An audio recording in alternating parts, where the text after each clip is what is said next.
Yo, Halito, how y'all doing? Peace, peace. I'm good. I'm good.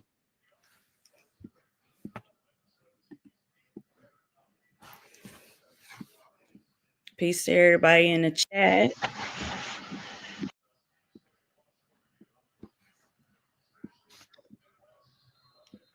Oh shit, let me put on my little readers.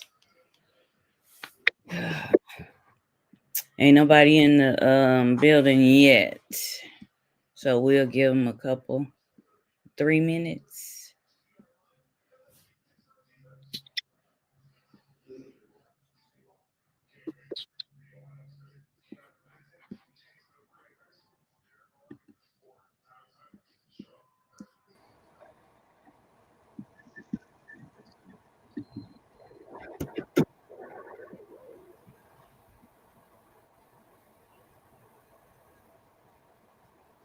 Peace to everybody in the It'll be chat. trickling in. Numbers coming in. I see some numbers Come appearing. on in the room. There's plenty of information in the room. Oh, come on in this room. There's a lot of information for you. I said, come on in this room. There's a whole lot of information for you. Information for you. Information for you. Information for you.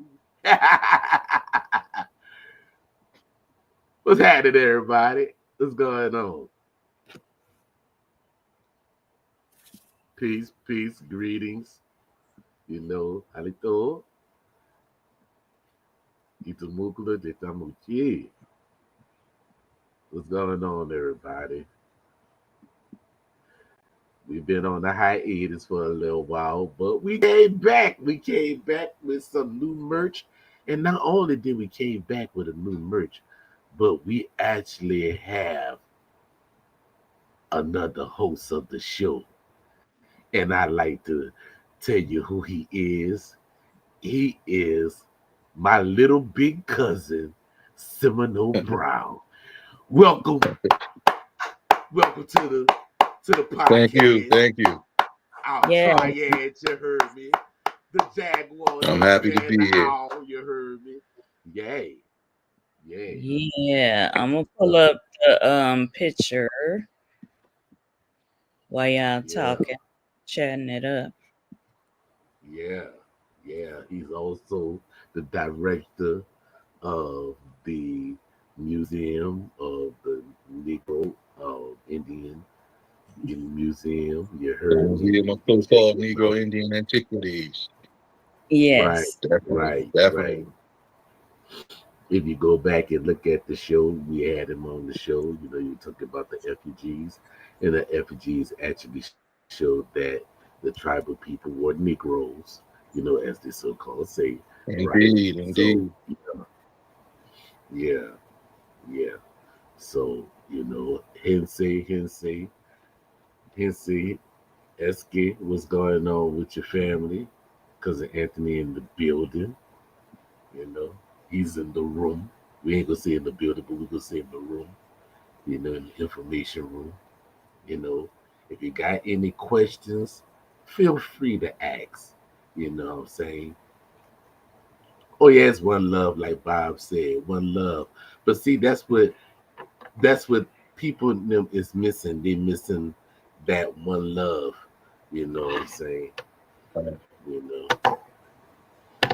So Yeah, I agree. yeah, because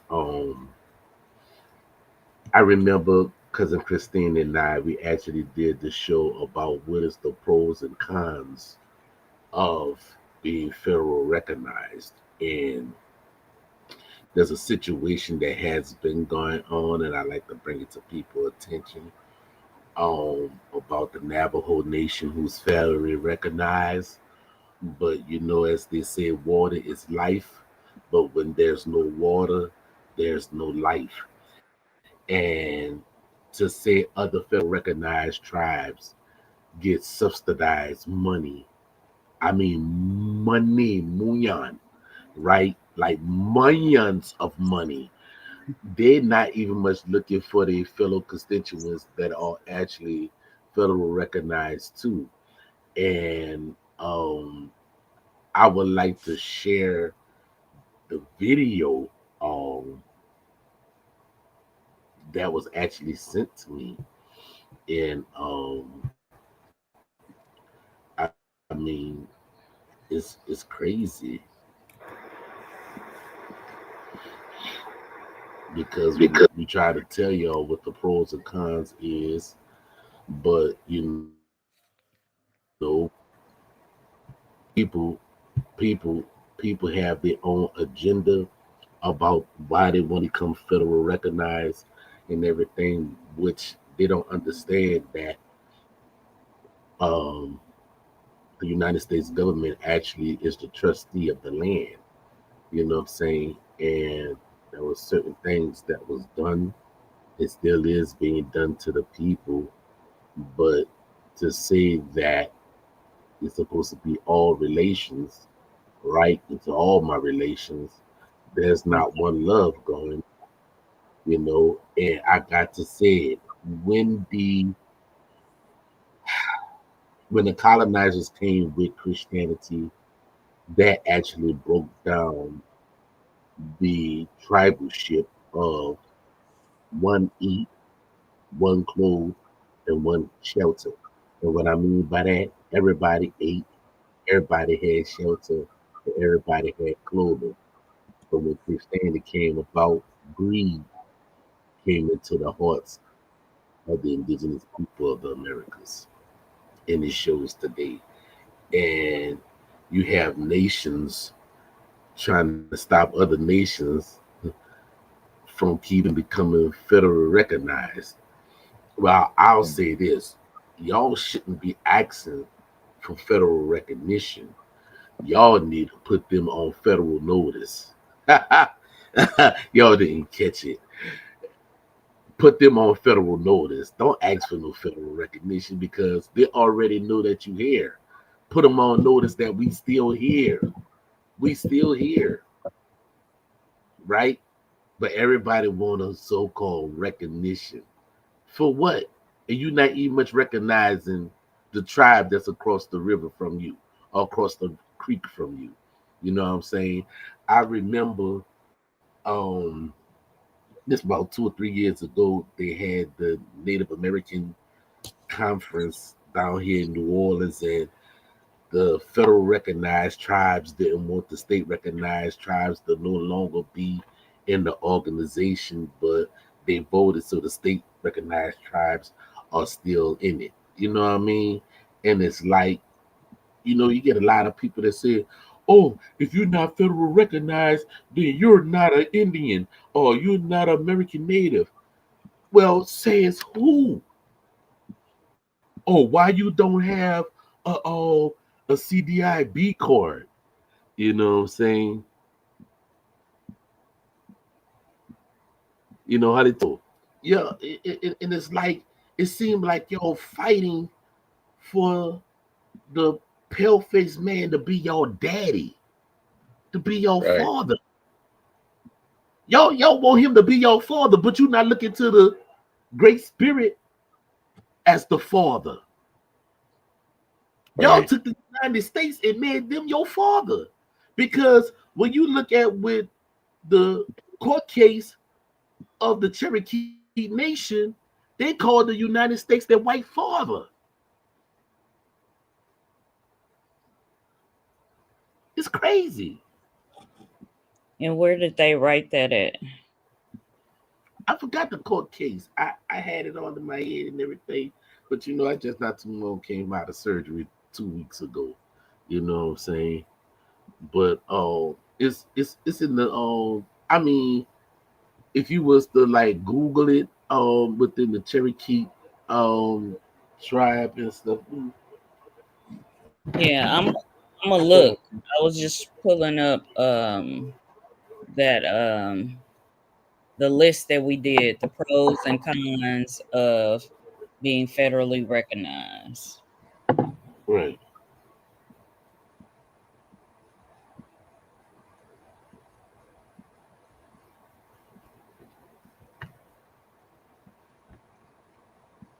I mean, the people in them they can Google it or they can use AI and say within the Cherokee court case and everything, they say that the United States was the white father. Mm, That's interesting. that's crazy.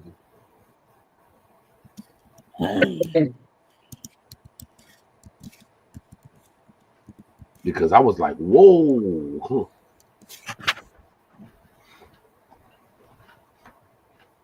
Shouldn't be shit. Thank you. Yeah, that's what they was dealing with. You know what I'm saying? So Okay, so this is Worcester versus Georgia. The white yeah, father, Samuel Worcester, was a white Christian missionary who lived on the Cherokee land in Georgia. He and others were arrested for refusing to obtain a state license to reside in the Cherokee Nation's territory. So basically, this I just put in the words white father, but this is what the case that came up. But it looks like it's based on him refusing to obtain a state license to reside within the Cherokee Nation's territory.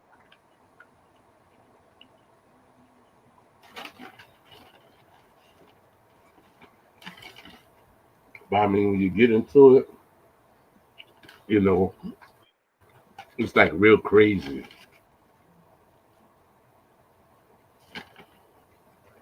It's stating that it was viewed as an infringement on the Cherokee sovereignty. I guess because he tried to take matters in his own hands. So that's what popped up when I put in the white father. Worcester versus Georgia. But it was another Cherokee case that was speaking about them saying that about the white father too. mm.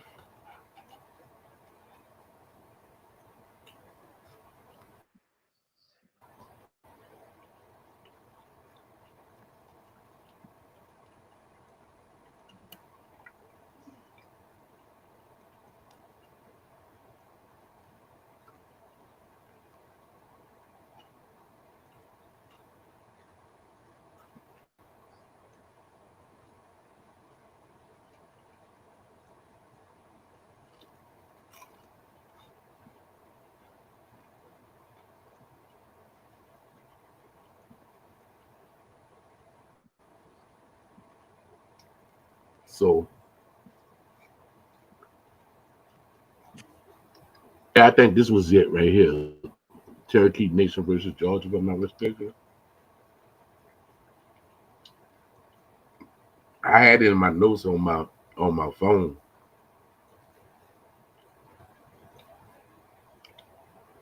because I posted so much stuff.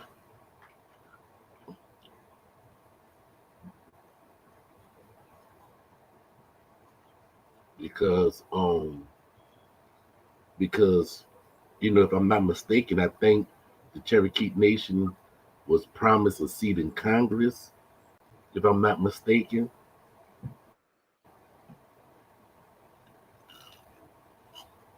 out of all the other nations, the Cherokee was the only ones that got a seat.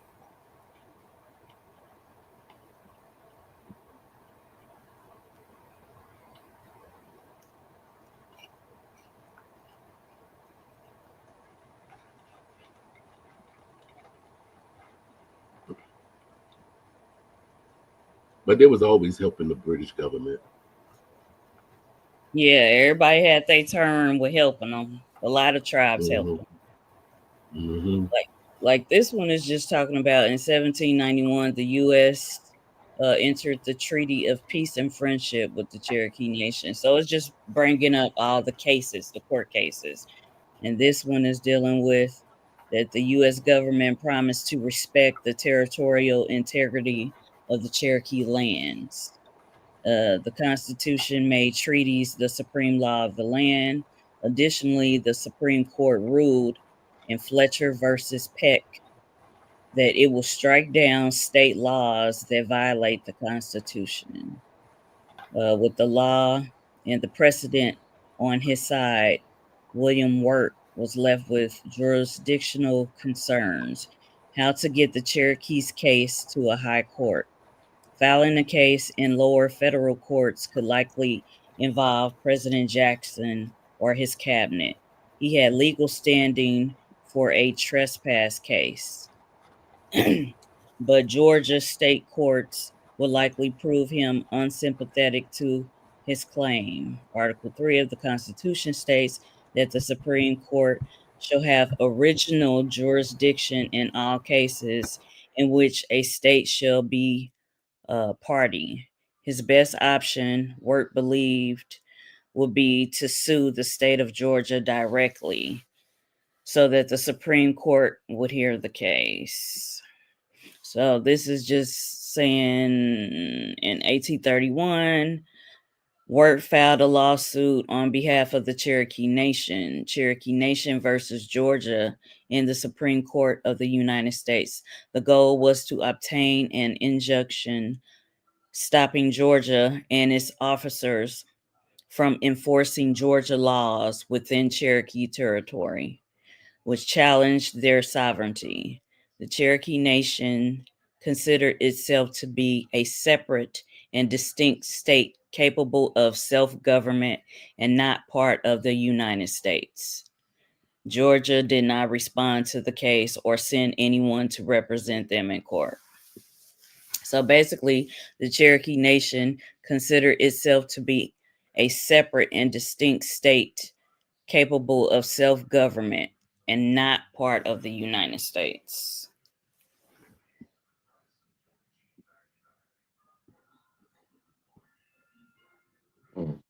But I'm gonna pull up that while you talking, I'm gonna pull up the pros and the cons of being federally recognized.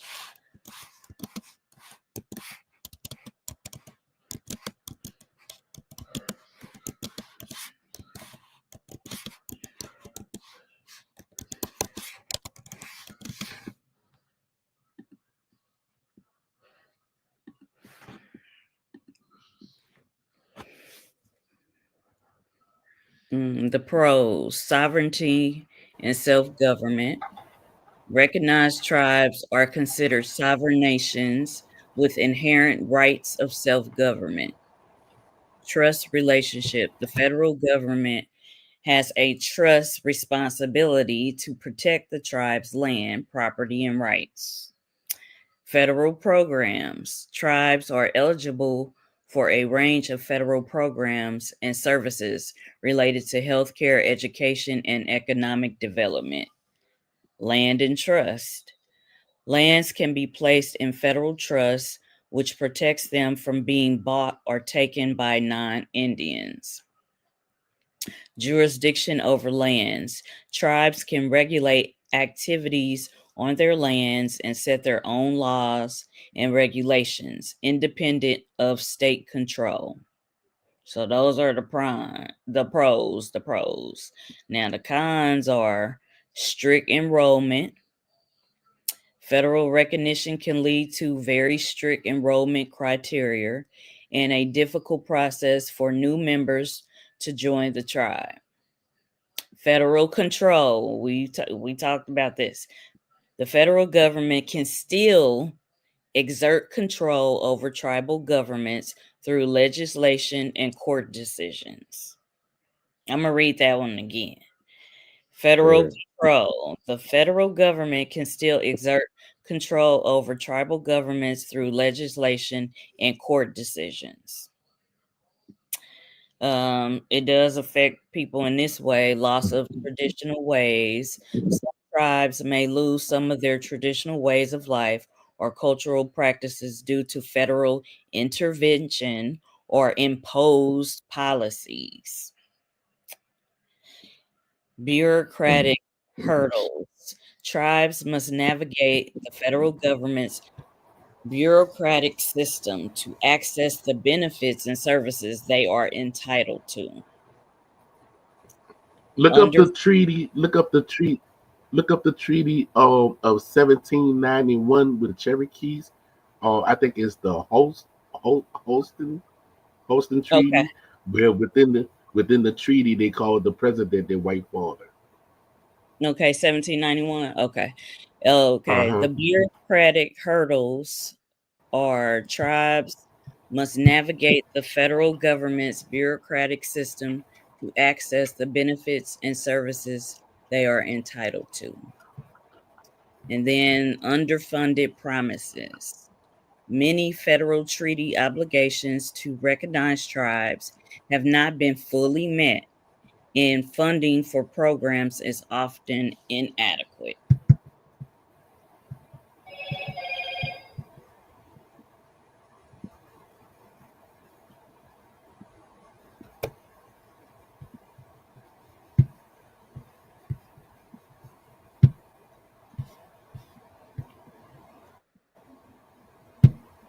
So those are the pros and the cons of being federally recognized.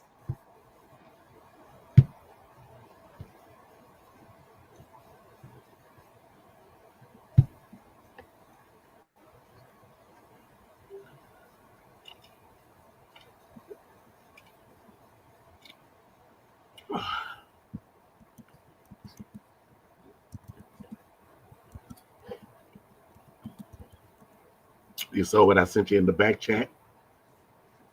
Mm-mm. Look what I sent you in the back chat.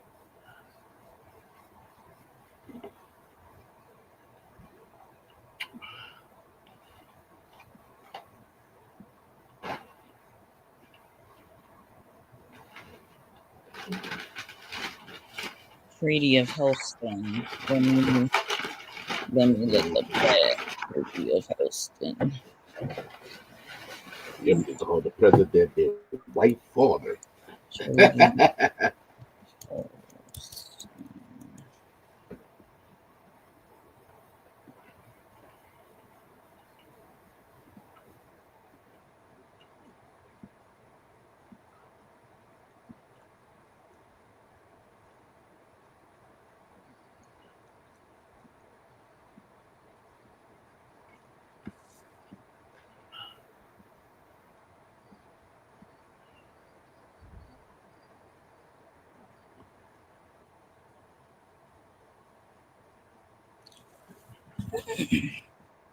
Okay, so this is the National Archives. I'm trying to find where they use that wording in here.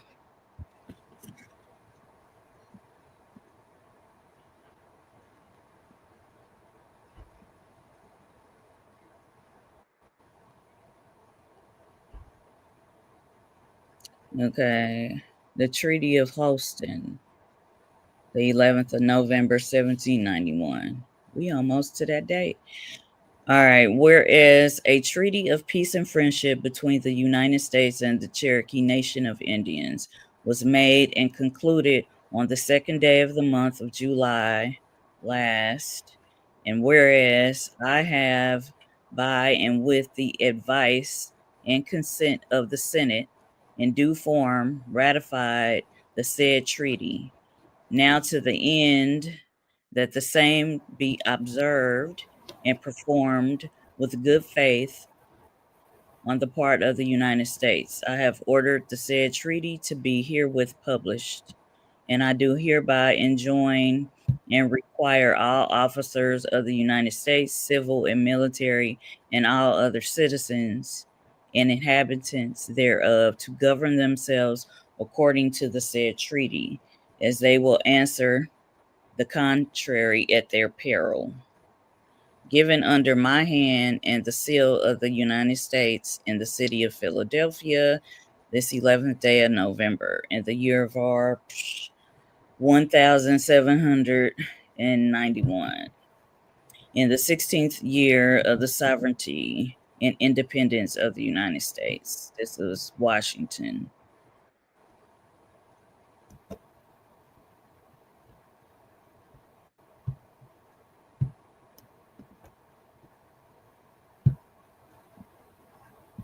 All right. Read this. It says, for the background to the Treaty of Holston, negotiated by William Blount with the Cherokee Indians. All right.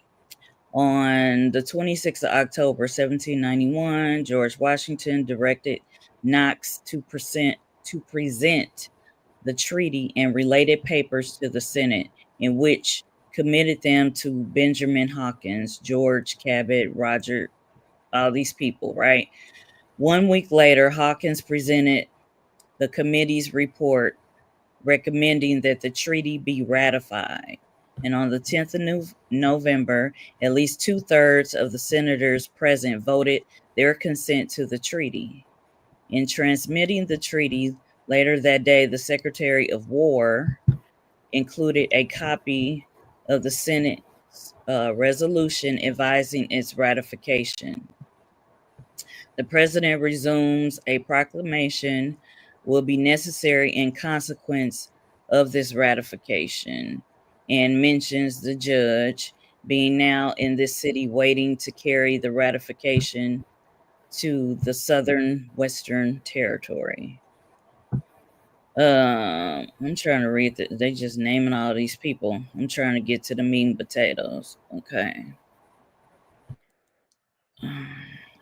Whereas the Treaty of Peace and Friendship between the United States of America and the Cherokee Nation of Indians was made and concluded on the second day of the month of July. All right. In over the territory of the United States, south of the river Ohio, and the Superintendent of Indian Affairs from the Southern District, who duly authorized thereto on the part and the chiefs and warriors of the Cherokee nations, they signed. I want to get to the meat and potatoes because I know that's the AI summary that you sent me, but I want to see where it says it in the treaty.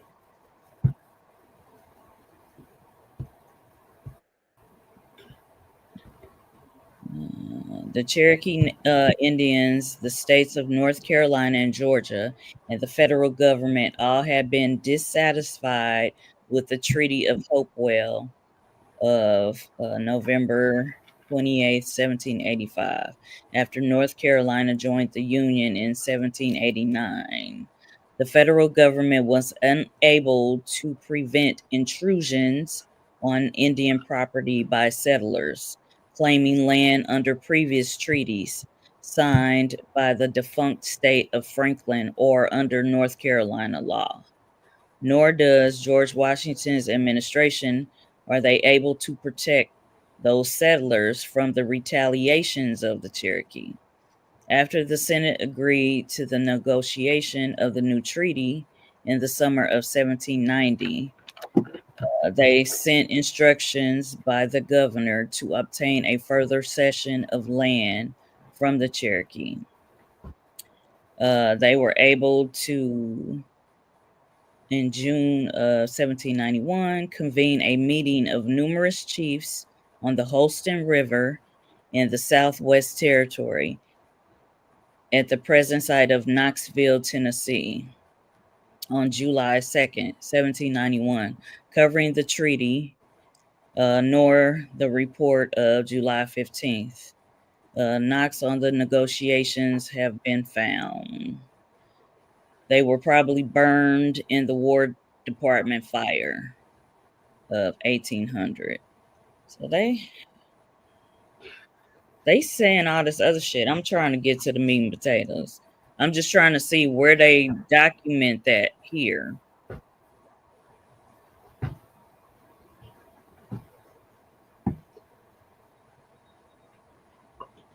Basically, this is talking about the Cherokee land versus the settlers.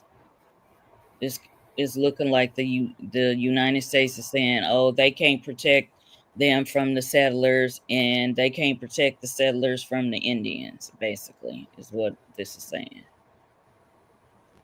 But I'm trying to get to the white father part, and I don't see it here.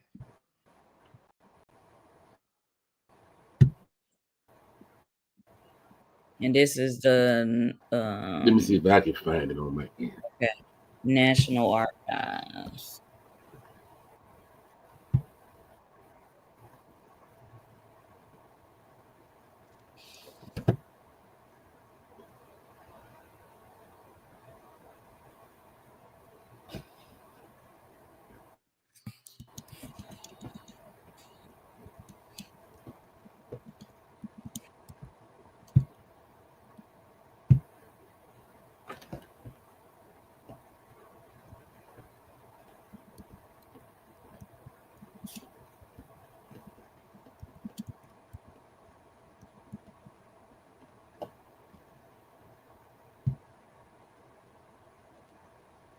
Yeah, okay. So I see this AI thing that says it, but I want to find the document that say it. Like I found it right here. The AI says yes, during negotiations, the Cherokee Nation sometimes referred to the US president as our father. It says as our father, the president, or the great white father to emphasize the father-child relationship in a diplomatic context, similar to how many indigenous nations refer to the United States president as the great white father. The phrase expressed their appeal to the president to act as a protector and fulfill treaty obligations. And I'm just looking at this and I'm like, are they saying this shit like sarcastically? Like, oh, they great white father is supposed to protect us, but when I just No, it read was actually on it that was other side, it was like they were saying that the US can't protect us from the settlers encroaching on our territory, and the US can't protect the settlers from us retaliating. So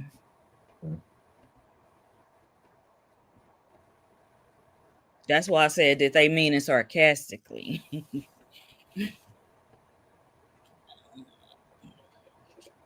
Because this is, I like AI when they give the overview, but I like to find the document that say the shit. Right.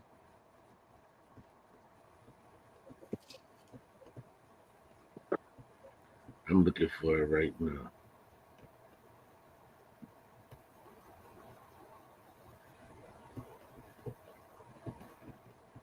Because it was in one of them treaties. That's it. Yeah, that's why I was looking on the National Archives to see.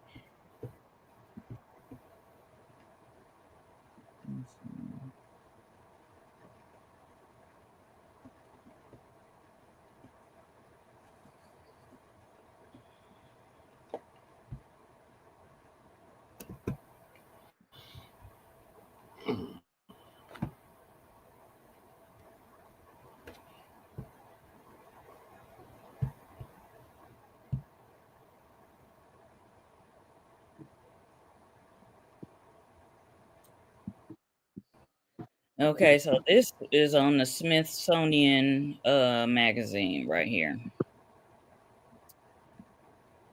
Okay. It says this is dealing with Andrew Jackson and the Cherokee Nation.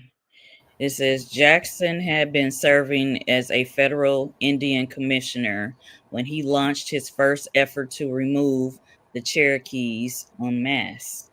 In 1817, he appeared with two other agents at the Cherokees Council in Calhoun, just northeast of what is now Cleveland, Tennessee, to inform the tribe that if it refused to move west, it would have to submit to white men's laws, no matter what any treaties might say. The chiefs dismissed the agents without hesitation. Brothers, we wish to remain on our land and hold fast. Their signed statement said, we appeal to our father, the President of the United States, to do us justice. We look to him for protection in the hour of distress. So right here, this is like them like, okay, are you going to protect us? Yeah, that right there where it was saying that our white father, but somebody took that part out. Cause Somebody I'm like, because that's what they hate. cause this on the Smithsonian, I'm looking like, okay, they do say the father shit. We Yeah, they appeal to looked at the the white man. president of the Yeah, United States to yeah, do us yeah. justice. And in another instance, they said that the president was their white father. You know what I'm saying? So yeah, Yeah, I just was like, where the fuck they say that at officially? Cause that's crazy.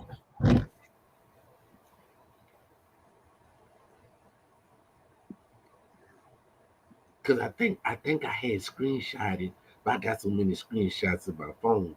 But when I do find it, I'll But send it to you. even that clip that you sent me, it says our great father has become a symbol of U.S.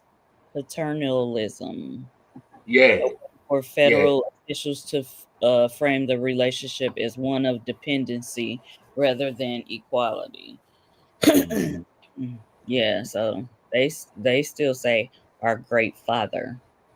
Mm-hmm. Our white father, our great father, because the equivalent of white to great anyway. So I mean, Mm-mm. I hate when they have all this other shit on here. I want to see these commercial ads and shit. but my thing is this: if you were a sovereign nation and you was a treaty nation before you became federally recognized, why did you have to go and ask for federal recognition in 1860 something in order to become a federal recognized tribe? That don't make no sense. It don't make no sense at all. If you was your own individual sovereign nation in this capacity, why you need to go and be federal recognized when they already recognize you within the treaties? Because the treaties became supreme law of the land. So why you need to go up under the jurisdiction of the United States? But just like you say, if you wanted to stay, you would have had to be subject to the European laws. But they're still subject to the European laws because, Right. just like you said, when they go head on and become federally recognized, that they still become subservient to the laws of the United States because the Mm, United States is the trustee, right. and the trustee is nothing but a guardian. So it's like, why y'all playing these games? It don't make no sense. And then it goes to like a lot of tribes felt like they was outnumbered, and so they bowed down basically. It's like go along to get along type of thing. Right. It ain't right, but they did that. A lot of tribes did that.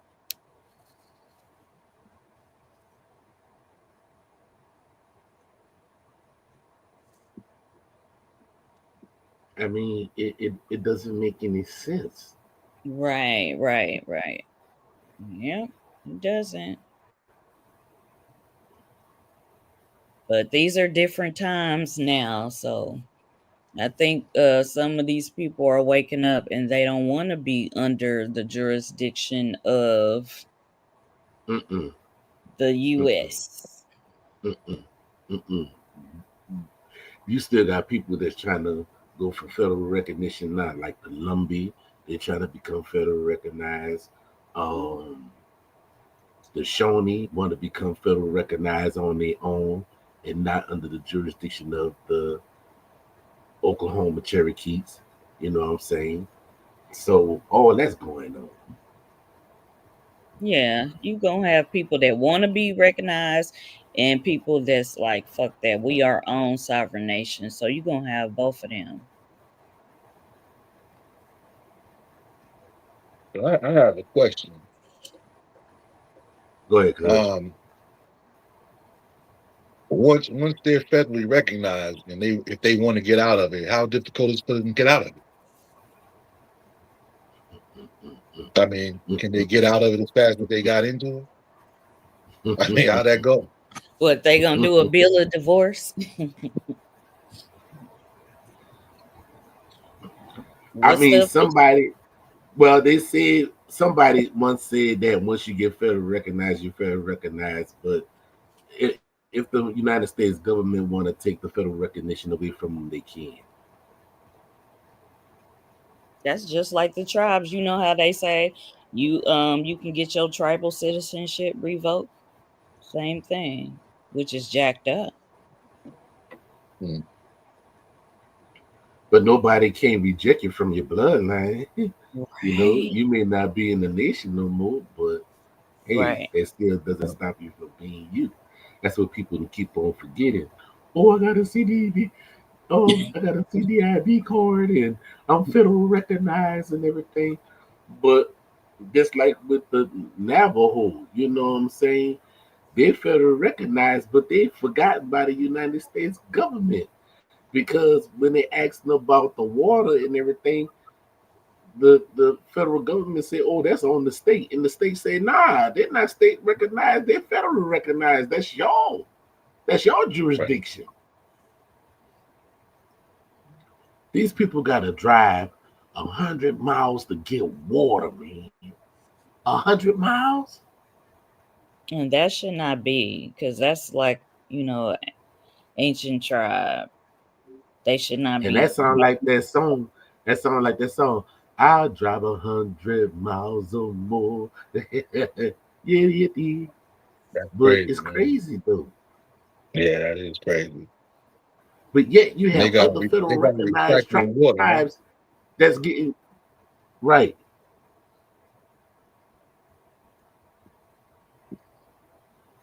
I'm trying to see if I can actually pull this video up because I want to share this video.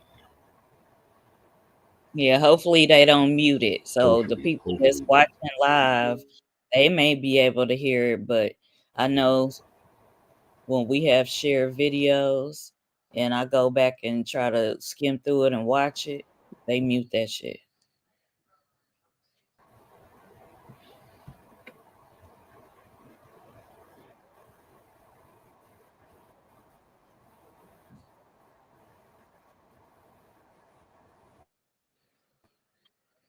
So Seminole Brown, would you want to be federally recognized or just sovereign?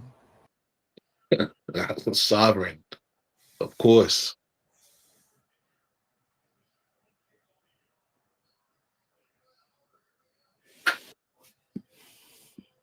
Yeah, my first choice is sovereign. Um, there are some perks. Like some of my family members, they have their card, and it's like they do have some perks, but at the end of the day, it's like this says that the government can come in at any time. They can do what they want to do. Yeah.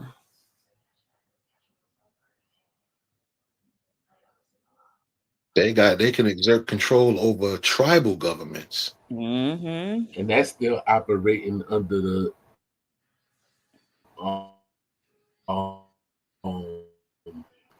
doctrine of discovery. Hmm.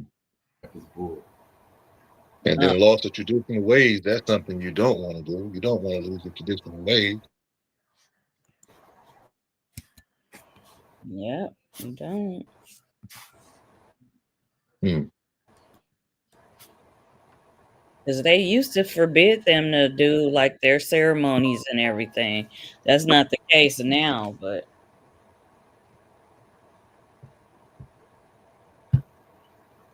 For some reason, it don't want to come up.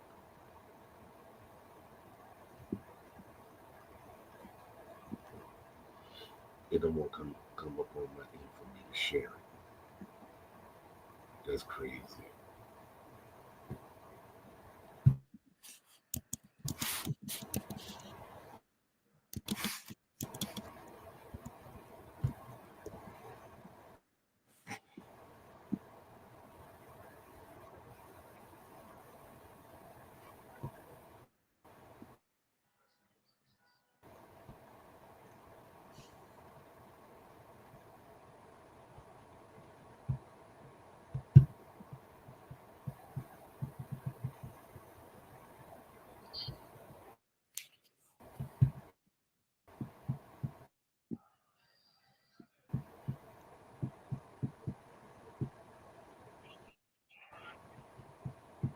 How y'all doing in the chat?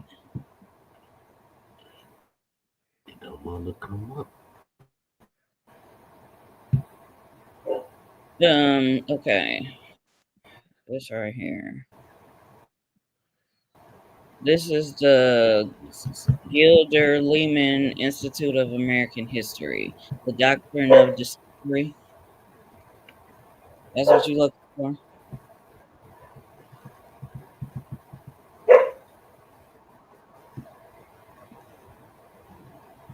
I'm trying to see how I can make it larger. Are you talking about this? The Doctrine of Discovery, the Papal 1493? No, I'm not. No, I'm not trying to pull that up. I'm trying to pull this thing up where we can see the video.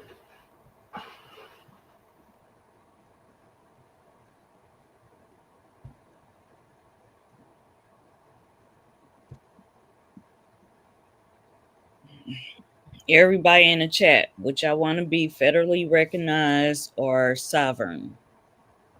Let me play this video.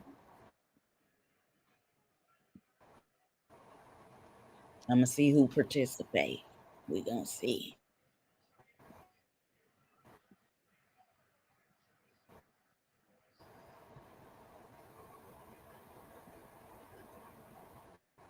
Because this was on the CBS morning show.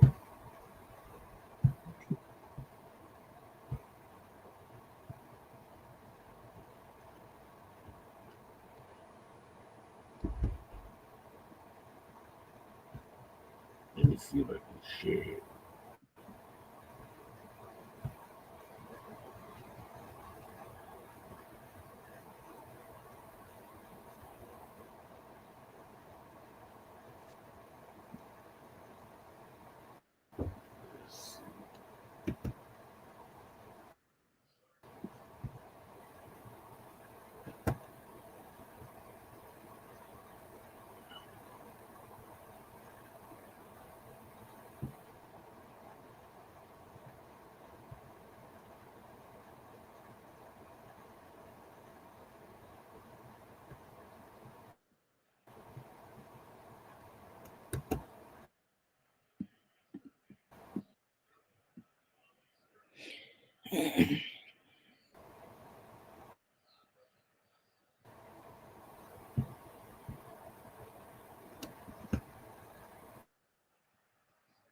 You see it?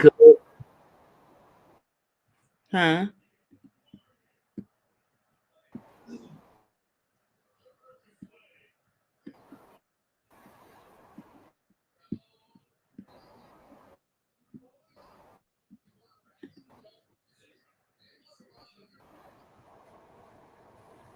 I put it up there.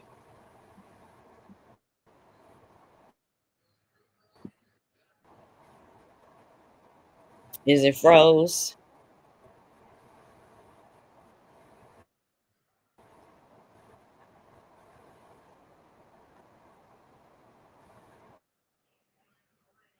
I put it up there.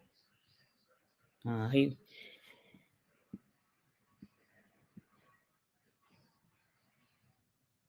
CO nephew, Horn Panther.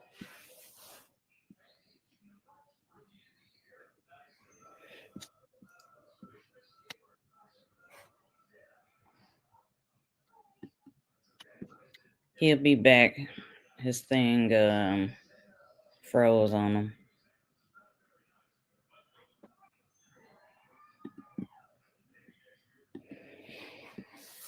I thought this one was interesting.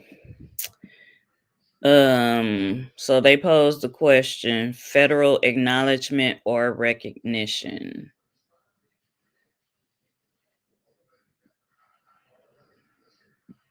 Let me see how long this shit is.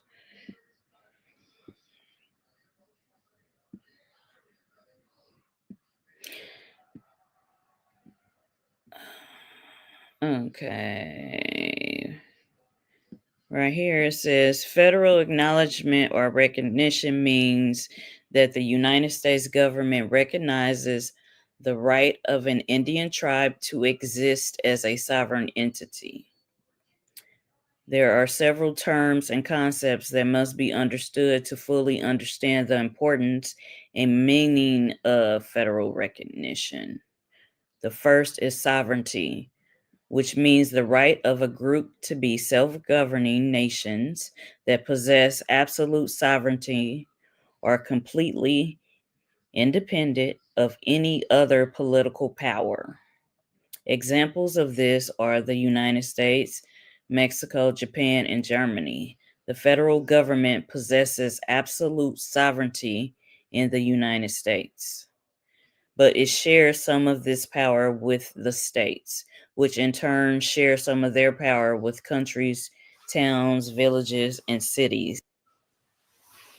Power shared in this type of arrangement is called divided sovereignty. Oh, here we go. Back.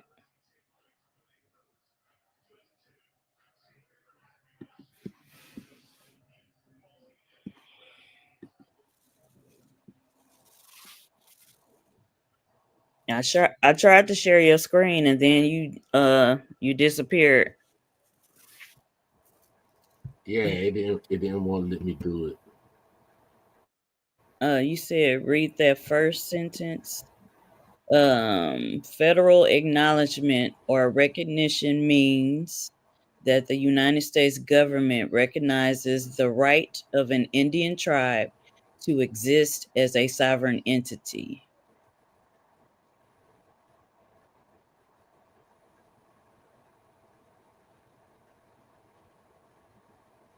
So while you was gone, I just found this. I thought it was interesting. It's titled Federal Acknowledgement or Recognition.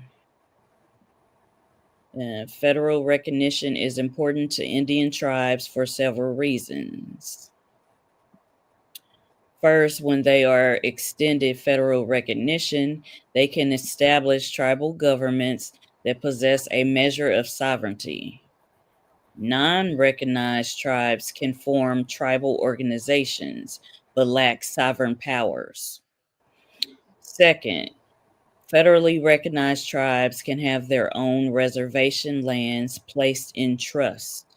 This means that their land is protected by the federal government from being purchased or taken by non-Indians. If a tribe is not federally recognized, it can own land as a corporate entity, but the federal government will not put these lands into trust for the tribe. Thus, federally recognized tribes also have what is called a trust relationship with the government. This means that the federal authorities will protect their sovereign status, their lands and tribal property, and their rights as members of domestic dependent nations. Domestic dependent nations, though.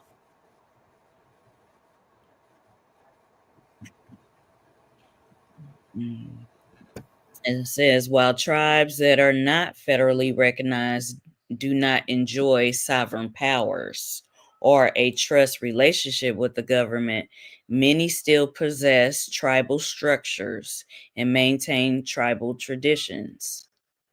The Brothertown Indians of Wisconsin gave up their status as federally recognized tribe in 1839. You was just asking about this, Seminole Brown. So the Brothertown Indians of Wisconsin gave up their status as a federally recognized tribe in 1839, but this has not prevented them from maintaining a sense of tribal identity. Today, they still do not have federal recognition, but they do maintain a tribal council, tribal membership role, and are attempting to regain their federal recognition. So they left the shit alone only to go back again. Okay. Damn. Some tribes that have lost federal recognition. That's like an abusive relationship. Didn't I say that earlier? It is. It is. It is. It says some tribes that have lost federal recognition. Bitch, you can't do shit without me. Back. The Menominee are probably the best example. In 1950s, the federal government wanted to end the federal recognition of all Indian tribes in the United States in a program called Termination. The Menominee were selected as one of the first tribes to be terminated, and in 1961 they lost their federal recognition through termination. They lost their sovereign powers as a domestic dependent nation and their trust relationship with the federal government as well. The termination program resulted in so many negative consequences for the Menominee, and no other Indian tribe in the United States was willing to be terminated, and the program was ended. So they tried, and they did the Menominee, but after them, it ended because nobody else was willing to be terminated. One of the things that frightened many Menominee was that their trust relationship had ended. Non-Indians could buy their reservation lands. When this began to happen, many Menominee agitated to regain their federal recognition and trust status. They succeeded in 1973 when the United States Congress re-extended federal recognition to the Menominee and restored their status as federally recognized tribe.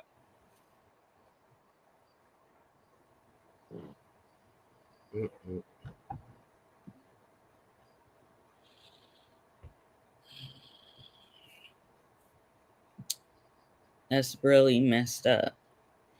But basically, as we said, that means that the federal government basically has power to take it away or to give it, so to speak. I'm your white daddy. I'm your white daddy. I'm your white daddy. Oh boy. Mm-mm-mm. Instead of coming together and recognize one another to where they knew that they had the power before the colonials came. But some of them, some like nephew said, some can't do without the pale face. They love them. They love them. They love them.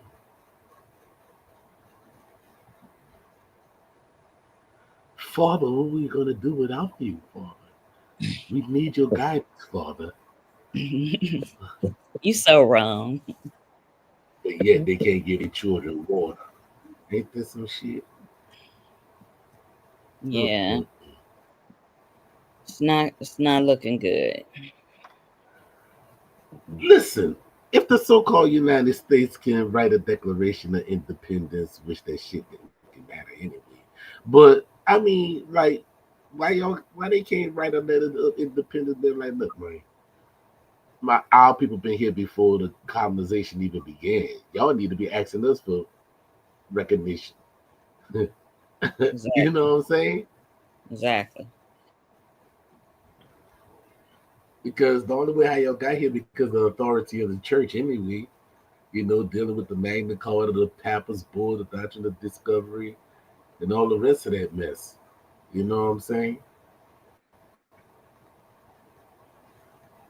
But most people not astute to the information like that. And some of them been big with the United States government. You know? Yeah. So They say they gonna give us a seat in Congress. We got a seat in Congress, yo. yeah, it's crazy. So basically the question is you can have federal acknowledgement versus having recognition. So that just means the federal government recognizes they acknowledge that you are a tribe, that you are indigenous, but you don't get that recognition, the whole little marriage, in which that's a one-sided marriage. So I'll take acknowledgement. Yeah, Because because you they, still be autonomous. Mm-hmm. huh? I say you still be autonomous when you have federal acknowledgement. Mhm. You're still autonomous. Yeah. I had asked the chat, didn't nobody say nothing. But nephew, I said, would y'all want to be federally recognized or not? Or in this case, federally acknowledged versus recognition.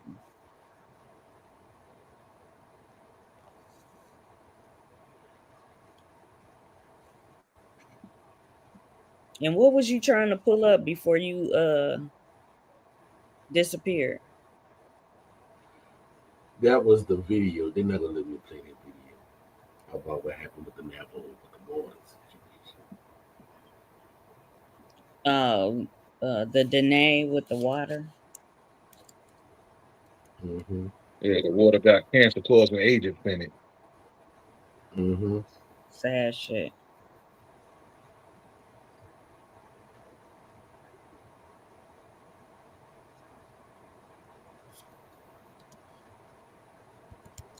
We have a pretty good idea of putting them agents in the water.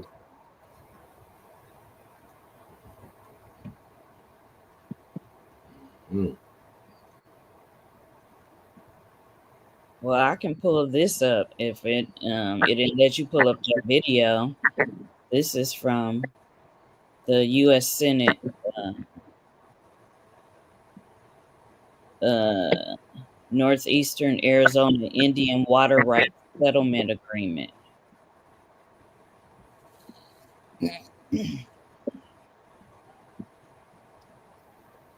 So basically, the video that you was trying to show, it just showed like what the conditions you wanted to highlight, the conditions or what they Yeah. dealing with. Yeah.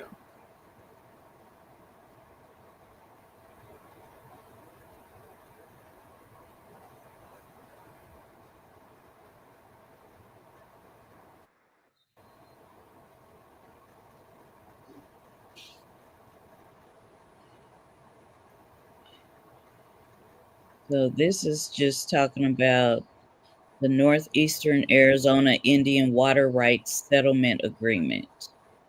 It finally settles the Navajo nations, the Hopi tribes, and the San Juan Southern Paiute tribes' claim to the main stem of the Colorado River, the Little Colorado River, and relevant groundwater sources in Arizona.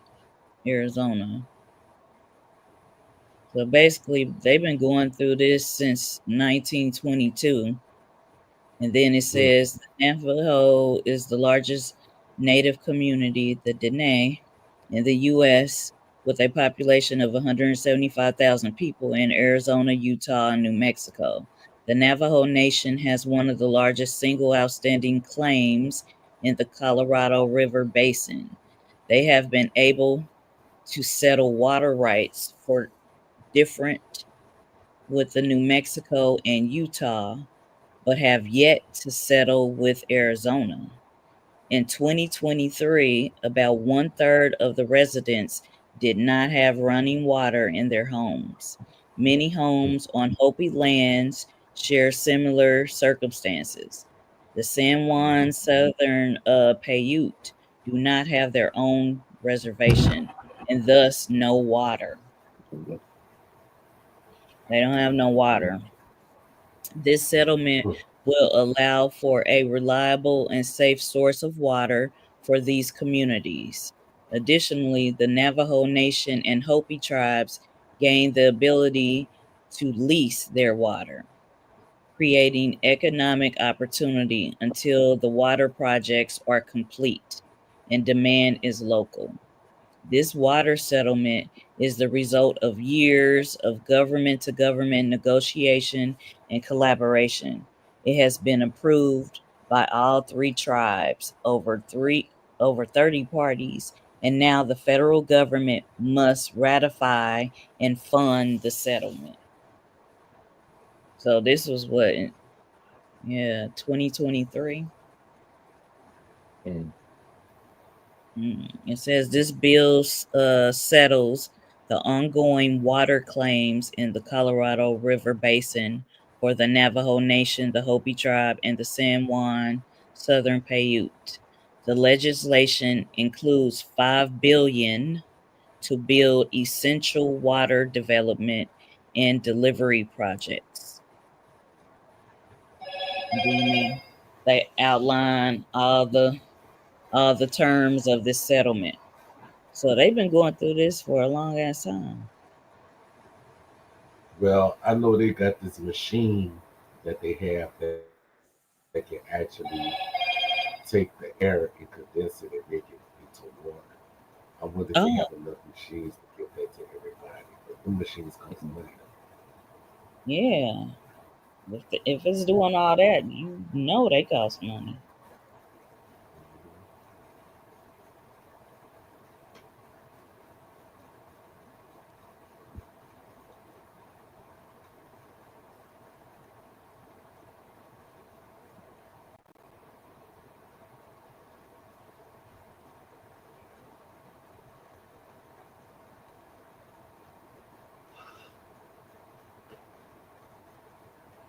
What is that amplifier? Well, it is Indigenous Heritage Month. Happy Indigenous Heritage Month to everybody. To all our relations. Yes, me as what tribe is that? The Lakota, as they say, Mitakuyi Oyasin to all my relations.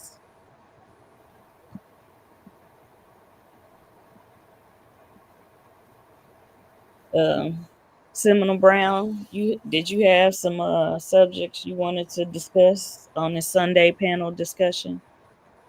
No, I'm learning. I'm being a student right now.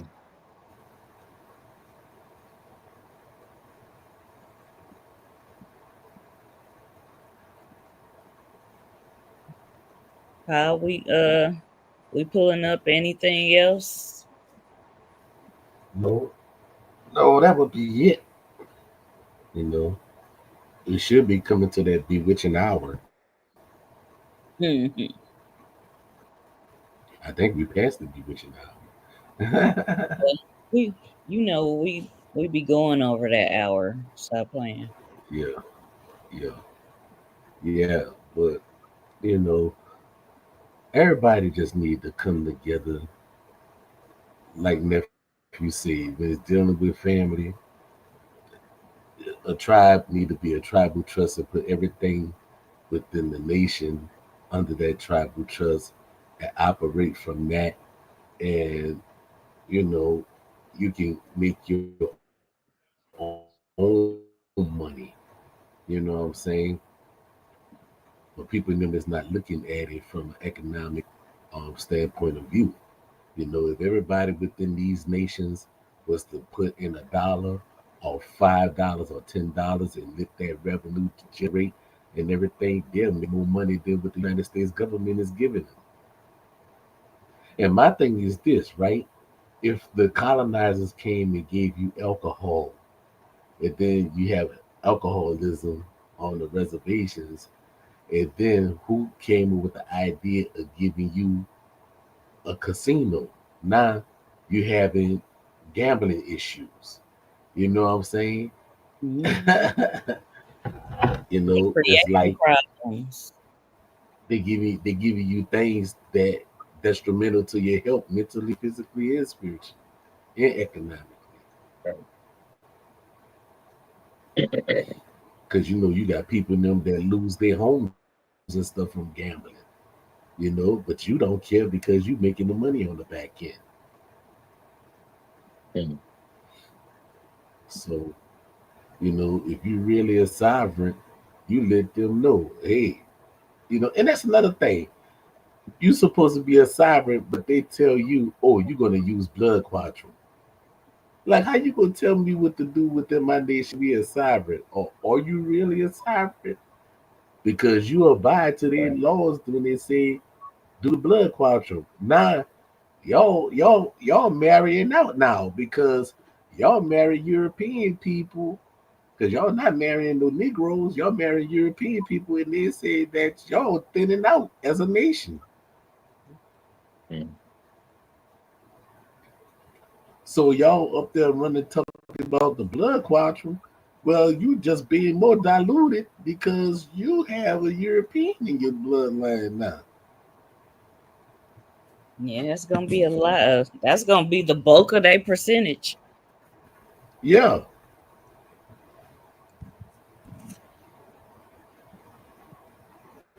Y'all thought the blood quantum was protecting your nation while all the law is thinning out.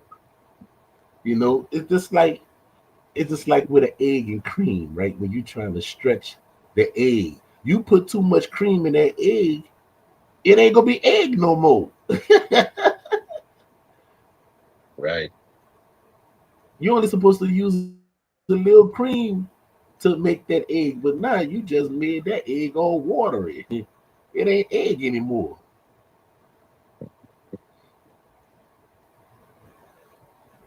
But what they fail to realize is that in antiquities we didn't see color like that. You know what I'm saying? What most people don't know is that some of the tribes of the southeast was the first batter shelters for European women.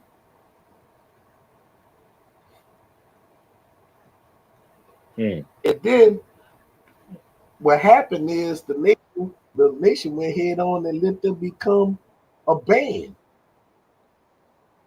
And that's how you wind up having those that became known as the long hair clan. You know what I'm saying? Because they had to make room for the European woman. But hey, who am I though? Who am I to speak? But hey, it is what it Uh, is. All the tribes, even in the east, we took those in after the so-called transatlantic slave trade. Got Negro in y'all because of what happened with the transatlantic slave trade. I'm like, well, what about the Negroes that was here before the transatlantic slave trade? Then they wasn't Africans, you know, but you had Africans that came over like we was going over there trading with one another. But see, they don't know southeastern nations that was there, you know. But I digress. Now, speak on it. Speak on it.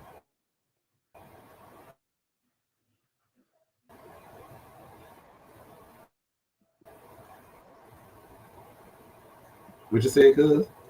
I said, nah, speak on it. You Speak on know, it. and promote my nephew book. You know what I'm saying? Called Family Origins. I suggest y'all go and get it. You know what I'm saying? It breaks down the breakdown. He break it down to even a kindergartner can read it. You heard me? Yep, the blue fire and the green fire. Go get it. And actually had archaeologists and anthropologists that actually came on his podcast and also came on our podcast, and they spoke the truth about how you had the Negroes who was in the southeast and everything in the coast before European contact. So if y'all don't have that book, y'all could go to Amazon and everything and purchase those books again. The Blue Fire and the Green Fire. You won't regret it because it speaks on things that people trying to keep shh. Because it's just like the Eastern Band Cherokees and them. They're in the capital here about the Lumbee and everything, and they talking about, oh, yeah, these are the tribes of North Carolina. And I said, boy, only if they knew that the Cherokees and them not originally from the Carolinas.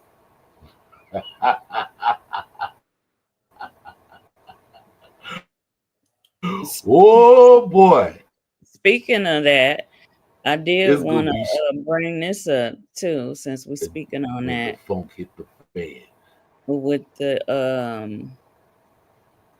the shutdown. This was a release statement about the shutdown. Chief Hoskins issues the statement on news of the U.S. Senate deal to end the federal government shutdown. Tonight, while over 700,000 federal workers remained without pay and hundreds of millions of Americans on SNAP went without food assistance, the United States Senate debated and reached a bipartisan agreement to reopen the federal government. Although the end of the longest federal shutdown in American history will end soon, much damage has been done. Most households relying on SNAP include children. Many elders count on SNAP, as do working families. Grocery inflation this year is bigger than last year.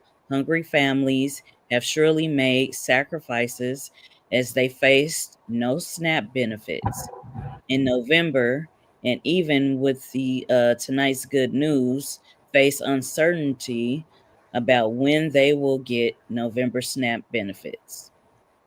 Our Cherokee Nation emergency response to provide cash to our citizens on SNAP and more than 1.2 million to food banks and food pantries was always meant to fill the gap left by a divided federal government and inadequate state level response. But the damage caused by the federal government shutdown leads to the unacceptable conclusion that our emergency programs must move forward. Thousands of Cherokee Nation citizens have received payments. Thousands more will receive payments throughout this week. And offer the last application comes in before November 14th. That's the deadline. Over 138 nonprofits will share in our pledge to donate to food banks, food pantries, and meal programs. That is because throughout this crisis, the Cherokee Nation, most notably our frontline staff, never stopped working. When we started our response, we were all in this together. We still are. We welcome the federal government back to governing. So the Cherokee Nations does have some assistance for the citizens. Now, some of my family members are citizens, so they may partake in that. But since you had brought that up, I was scrolling and I saw this. So this is a topic for our Sunday panel discussion. It's Indigenous Heritage Month, so even the indigenous nations have had to deal with the shutdown. So, but they do have emergency funds that they are giving out, and they are donating to food banks, food pantries, and meal programs. Just so y'all know. Oh, um, I don't know if you've seen where they did the genealogy of Chief Hoskin. You saw that? You saw that on YouTube? Mm-mm. No, Well, they you didn't him know or the they said previous chief. The previous chief, he really looked Caucasian. The previous one. no, no, They this one they right did. here. They did. Oh, okay. No, no, this one right here, Chief Hoskin. That's what I'm telling you about him. He the presiding chief right now. They Right, did his right, right. genealogy, and Okay. yeah, and they said that he was half. They said that his great grandmother was half Cherokee and half Negro, I'm about to pull it up.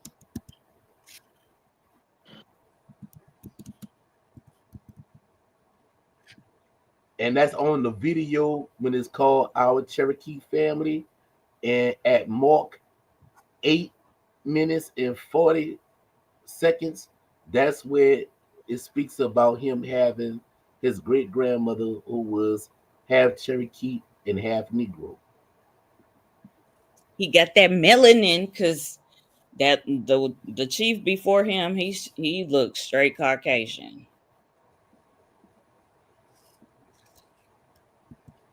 You ever go to Mark Oh, I found it. I got it. 840?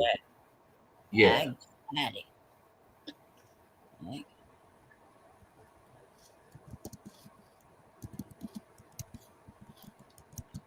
Because they were talking about it on TikTok. So I asked the question. I said, so you're trying to say that his grandmother was a freeman? So one person said, oh, in order for her to be a freeman, she had to be a slave. I said that's not true because they say they had to be African slaves. I say not all freemen was African slaves. I say you had pure natives in them that was made freemen because they look like a Negro and they was called freemen. I say I'm not the one you won't play with on TikTok, bro.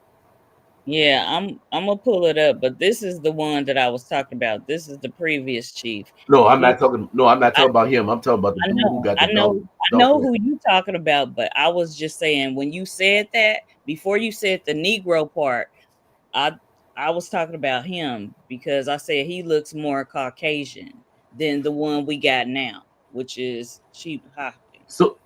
So what's his last name? The one that you just had up there. What's his last name? Let me pull him back up.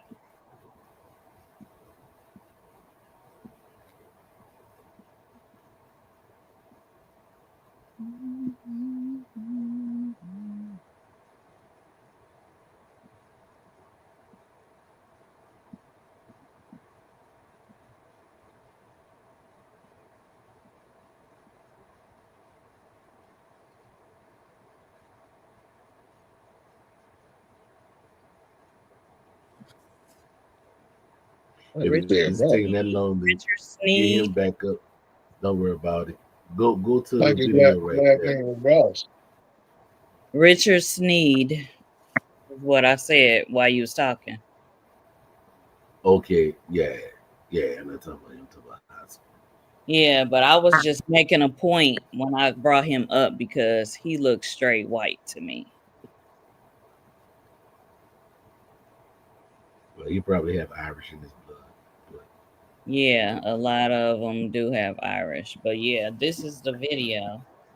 yeah, go to 840. Go to 840. See if you They can might move it. they might knock our video down after we play this shit. So hopefully everybody in the chat, y'all enjoyed the conversation tonight, the Sunday panel discussion. We appreciate y'all. You said 8 minutes what? Go to 840. 840.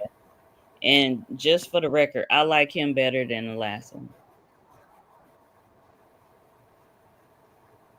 840. Play it right there. Go back a little bit more. Go back a little bit more. Oh, see right there? Look. See it have. Go back a little bit. Come back a little bit. She certainly was not considered a slave, very likely because her mother was I want to look at this chart. Bring it.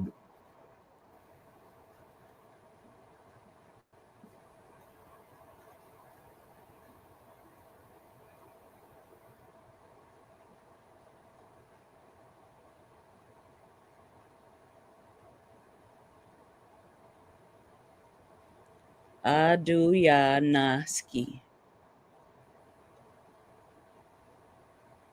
See, they say probably of African descent. Yep, I see that. That's why I read her indigenous name.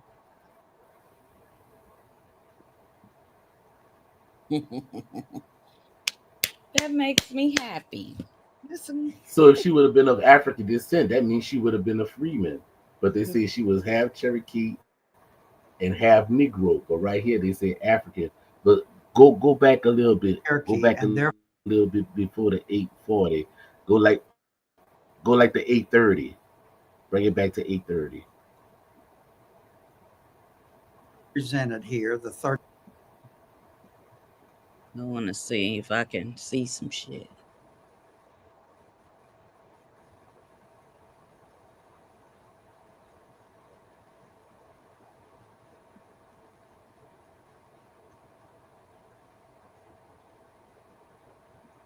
Census and her valuation.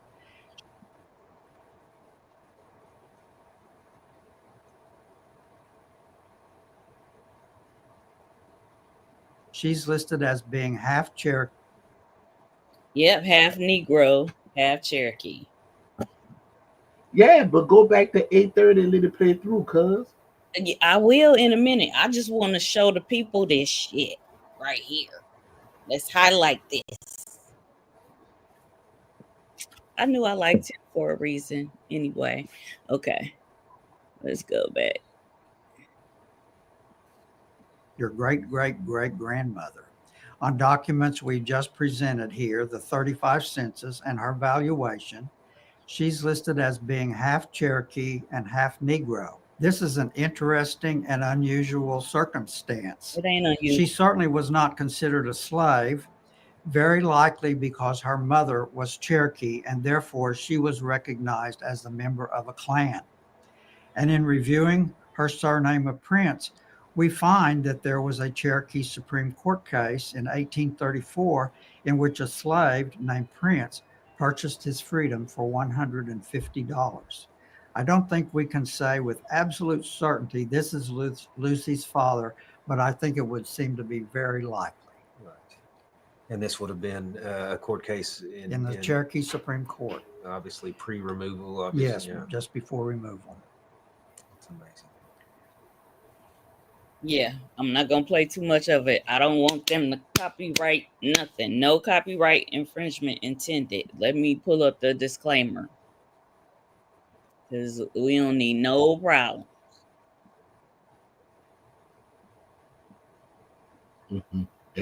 Educational purposes only.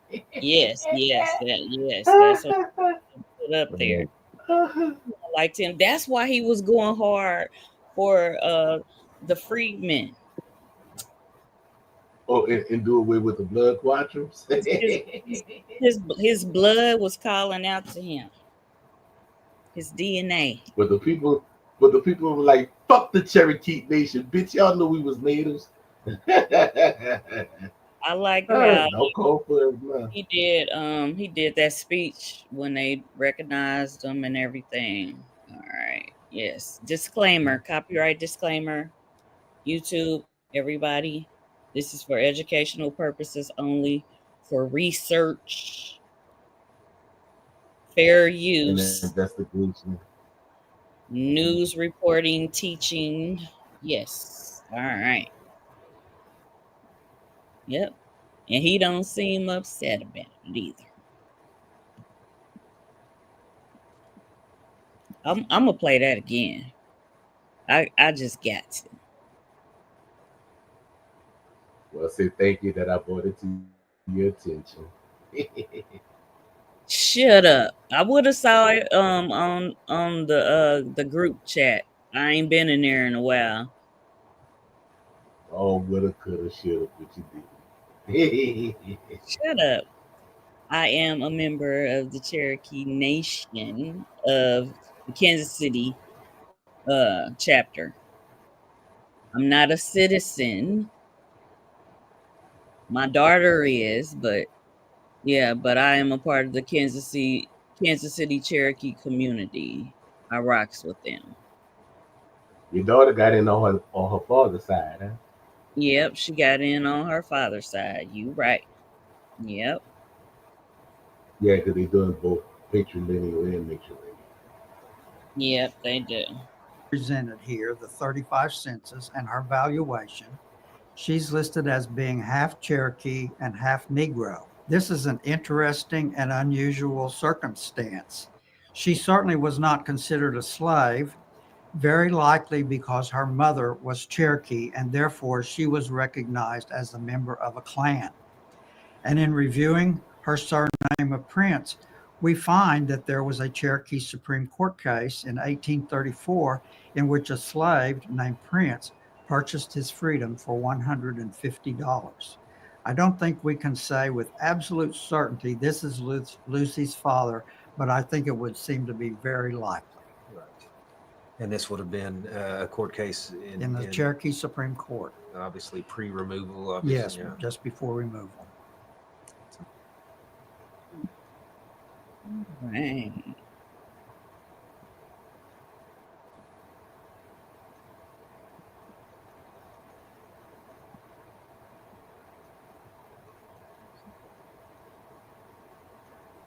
Yep. That's what's up. That's what's up. You got that Negro Indian Anybody blood. got any questions? Anybody got any questions or any comments?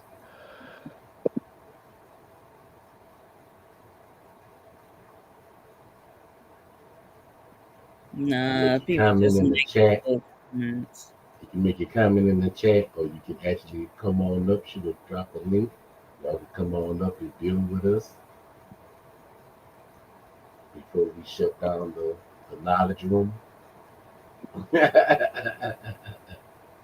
What Come you say? on in the room.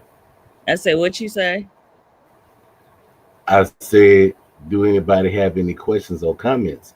And then, if not, she can drop the link to where y'all can come and join us on the panel right quick before, we shut down the knowledge room. Oh, okay. Yeah, I didn't hear that last part. Mm-hmm.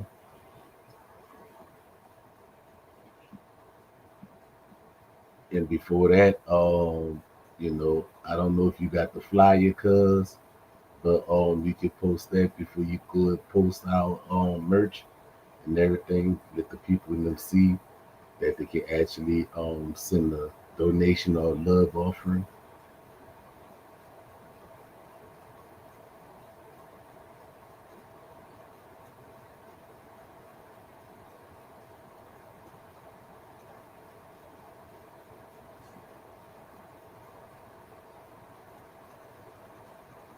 I had a real serious surgery, you know.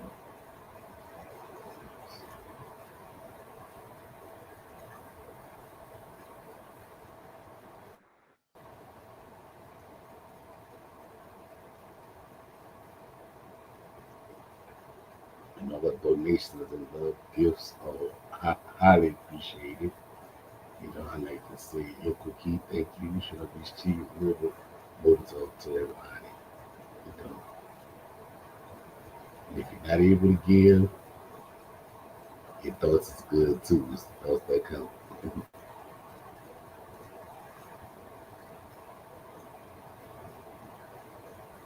Oh, here's the link, everybody. If anybody on our last leg of the Sunday panel discussion, did anybody want to come in? Any comments or questions? The link is in the chat. You gonna pull up the flyer, cuz? No, I'm not. Yeah, I'm gonna pull it up. Let me do one thing at a time. Shit.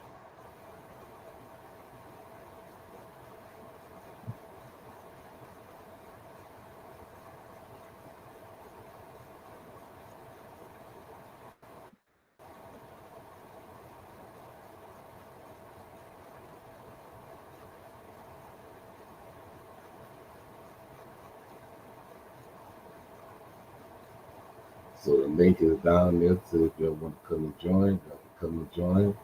Even if y'all want to come on and holler and everything, be like, hey, how y'all doing? We really appreciate the knowledge y'all dropping and everything. Hey, cousin LaShonda, you never too late. You got any questions?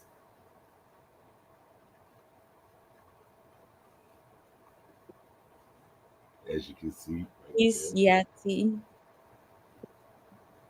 you know.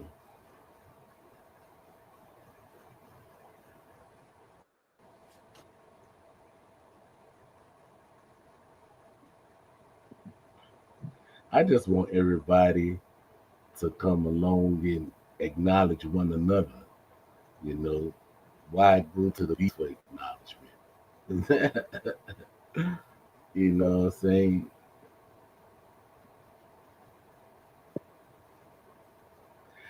I mean, have anybody ever like really sit there and just ask the question, what would happen if the United States system was to collapse?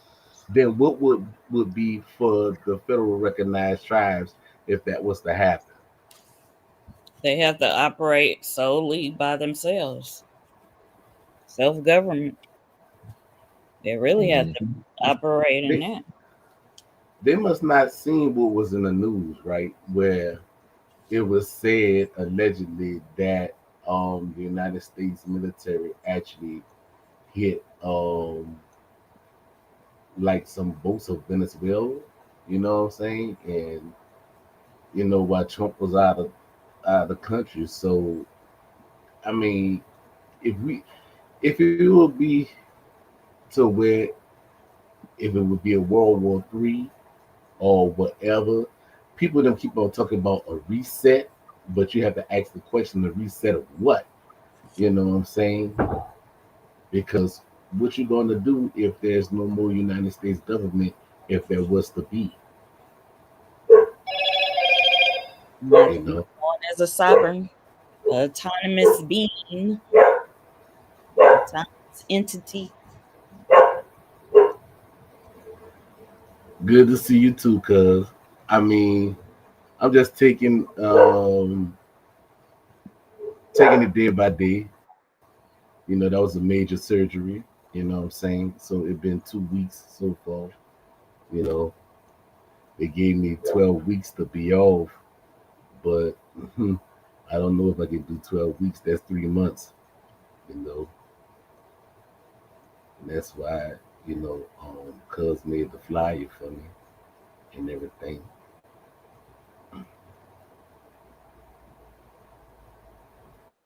But that's the merch. That's the new merch right there and everything. Y'all get y'all merch. Yes, support, support, support. We appreciate y'all. Um, And like this video, share this video, and subscribe to the yeah, channel if you can. You know what I'm saying? We not asking for much. We don't even much ask for much of anything. You know, I wouldn't even much ask for no donation if I didn't need it. You know what I mean? But just a pivotal time that I had to go through. You know, but yeah, I I just want to see people in them when they say to all my relations, it should be that. You know, each nation should be able to help one another. And for people to go around and call people pretendians and wobbles and elbows, you don't know the people genealogy. You don't know the right. people bloodline. You think people will lie about who they are? Like really, you know, y'all know how it is when they made you march to the trail on the Trail of Tears, or many other things that happen to where they made the people in them lose their language and their tongue, or put them in a boarding school to beat it out of them. But y'all don't want to look at that. Y'all acting like what happened long time ago to where y'all was trying to eradicate the dark skinned Indians because y'all called them the black snakes. Because y'all was on some biblical stuff, trying to take the people land and everything. Yeah, unity is the best medicine and solution for our people. So we Yeah, can get it's back to unity. that. We can get back to that. We'd be in better shape because all this fighting and name calling shit is getting on my nerves. It's not helping us get anywhere as a whole. I don't know. Yeah, the United States ain't got to do it no more. They set it there and put it in motion, and now y'all doing everything else. Oh, you can't be that. Oh, you add like people don't have admixtures. Like people don't have admixtures, right? But y'all so bent on just Africa, Africa, Africa. Like I just don't only have an African ancestor. I have a French ancestor, Acadian French at that, from Nova Scotia. You Yeah, know what I'm we all saying? have admixtures. We have several things in our bloodlines. So the people that saying that you just one thing throughout your whole family's existence and genealogy, that's a lie. That's a lie. Well, what they say, you have what? Right. Your mama, on your mama's side, you got 16 grandparents, and on your father's side, you got 16 grandparents. So for every parent and grandparent and great grandparent, you got to add 16 to that. So you know how many grandparents and great great great great great great great great great great great great grand great grand great grand great grand great grand great grand, like, come on, like, really? How you just only go negate just only one bloodline and forget the rest?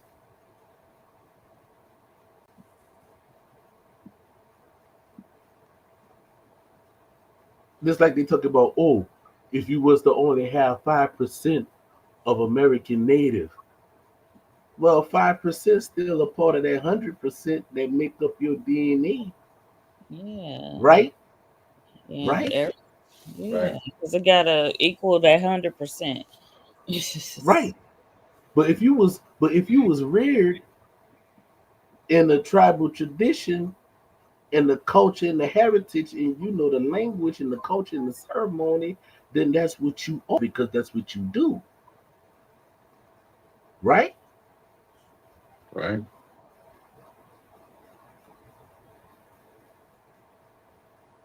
So yes, I have all these bloodlines, but this is my culture right here. I was raised in the culture. I was baptized in the culture. I was basked in the culture. Ee ee. Mhm. So don't get mad at me. I myself, I was not there to stop a penis from going inside of a vagina. I wasn't there to stop it, and I wasn't there to make it happen. You can't get mad at me because of who somebody fell in love with or not fell in love with. If it was an act of malice of raping somebody, that's still a part of the DNA. The act was fucked up, yeah, but still, it's in your bloodline. But you got some people say, well, I don't acknowledge that part of my bloodline. Okay, well, you don't, I mean, well, you deny your existence. And then all the time, it wasn't even much upgrade. Some people love people like for real. You know what I'm saying? Right.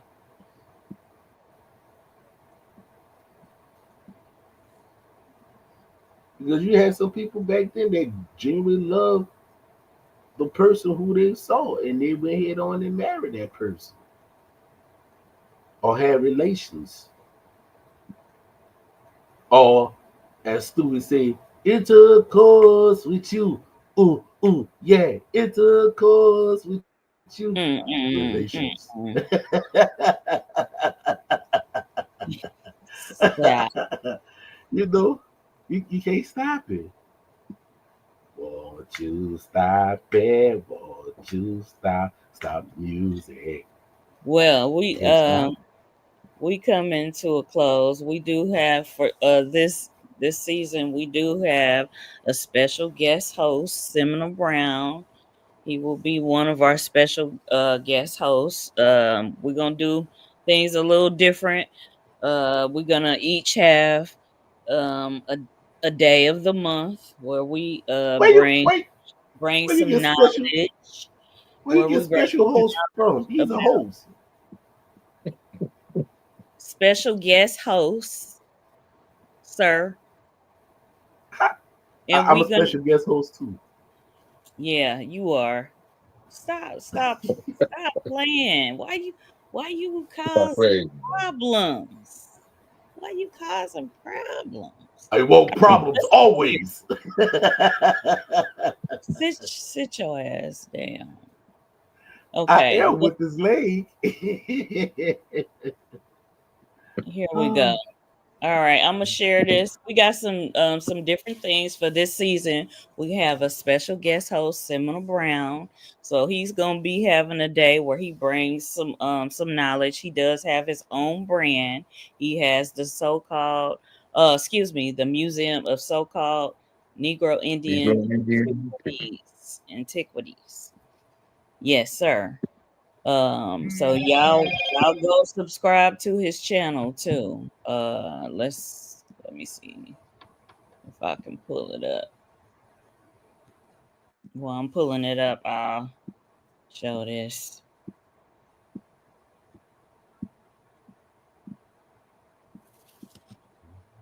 So y'all can support his channel too.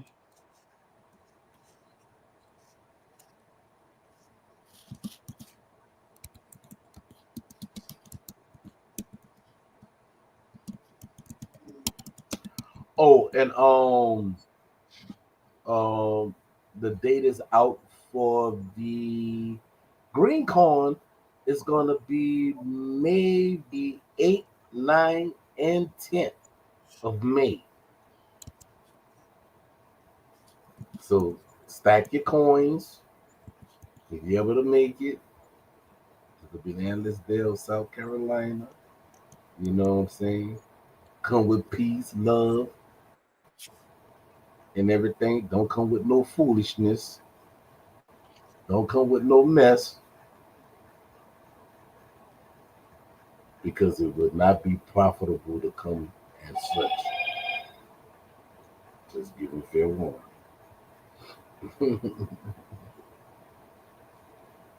No foolishness will not be tolerated. It's a family affair. It's a family affair. It's a family affair. It's a family affair. So it's a family affair. So yeah, I can't wait. I can't wait. I gotta get a note from the doctor when I go through the detective and let them know that hey, I got extra hardware on me. Mm-hmm. Um anyway, this is Seminole Brown's channel. Make sure y'all go like, share, subscribe, check out his channel. You got anything you want to share about your channel, cuz? I mean, it's those effigies, man. You know, anybody that was watching the podcast when I came on, they should know what it's about. I just need the support, man. I just need the support. That's it. All right, And y'all heard, the man. support you shall get. So Subscribe, like, comment. You don't even have to like it. Comment on it, whatever. You know,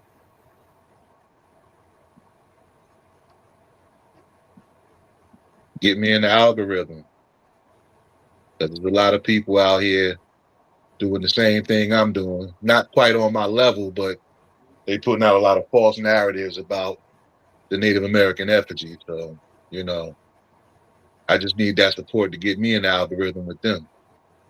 Because, you know, people support that misinformation big time. Oh, that's all the way around, cause you know that Yeah, you got people in there talking about America is Egypt and the Nile is the Mississippi and the Euphrates, and I'm like, oh boy, they're just taking these poor people money and just leading them astray, and they wonder why people call them rebels and elbows, and then make it hard for us because they look like right, us. I think that's another reason why that's going on too.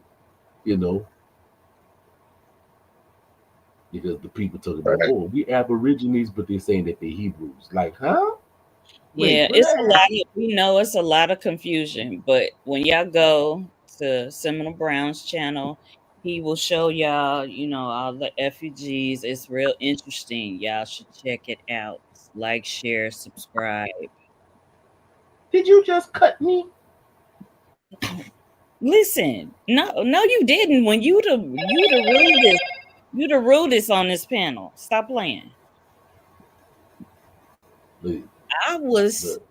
plugging his channel and you interrupted me. So shut up. All right, No, I didn't. I was agreeing with back to the Seminole. lecture at hand. Y'all peep out Seminole Brown's channel, like, share, subscribe. All right.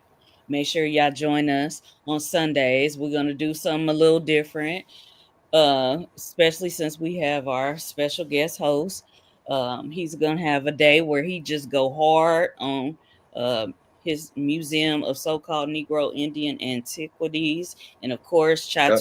ChitoPa. Y'all know he gonna go hard on Southeastern Indigenous history, and I'm gonna go hard on Creole and Indigenous spirituality. So y'all gonna get a little variety. So make sure y'all check us out. Sundays, 7:30 p.m. Central Standard Time. Any last words, anyone?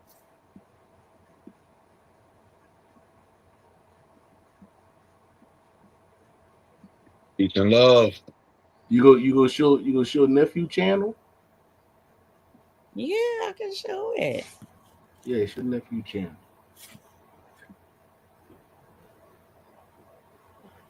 Yeah. And yeah, y'all go support our nephew, Horn Panther. Go like, share, subscribe. Yes. We've had some joint podcasts with him. And then Pod be on there on Saturdays. So y'all go check it out. Like, share, subscribe. And don't forget to go get that blue fire and green fire. If they don't have it, Yeah. go get it. Get that blue fire, green fire. Exactly. I You, you agree. know, you know, you you know the haters gonna go by just to see what he got to say. Guess what? Which You is gonna go in there. You gonna crazy. go in They there and spending be their no. money though. They spending their money though. They gonna Which go in is there and be nosy, and they gonna get what the fuck they looking for. Yeah. They gonna be like, "Oh shit, yeah, yeah." Y'all acting like we don't know. But y'all call us pretendians and wild bulls and elbows. We just see what's in that book and who comprises in there. Y'all gonna be like, oh shit, these motherfuckers are real. hmm You got some people that already bought the book and trying to use his information and turn the Right. information inside Yeah. out. Like they got one dude talking about, oh, the Kasiki is Hebrew. Not not that's not even much how you say, that's not even much a Semitic word.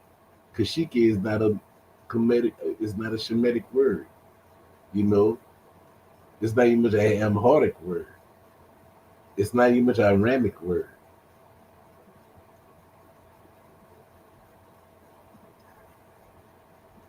So yeah, so certain things people say we know it come out the book. Right. Yeah, and I'm gonna plug my channel too. So I do embrace my admixtures, so Creole and Indigenous spirituality. So y'all can like, share, and subscribe to my channel also.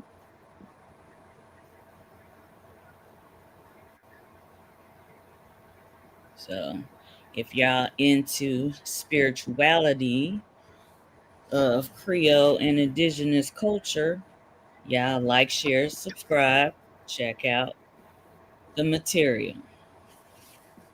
hmm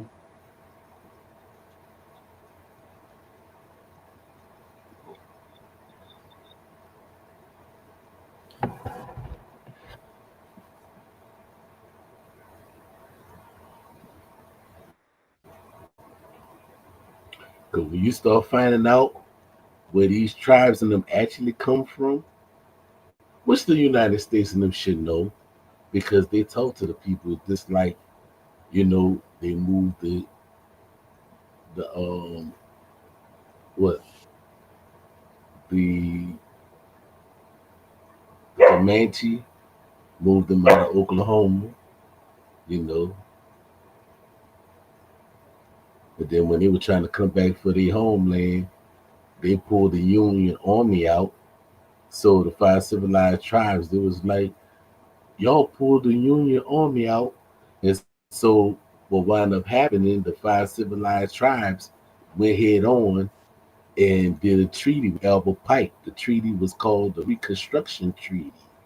Oh, look that up right quick, cuz I want to steal a little bit more just to speak on that, just to think about that. Then I can do the most of the bill on that. Next week we'll pull up the Reconstruction treaties with the Confederates that the five civilized tribes did with the Confederacy when the Union and them pulled the military out of Oklahoma. Because see, people in them they don't know about that part that those tribes did a treaty with Albert Pike first before they did the 1866 treaty with the United States.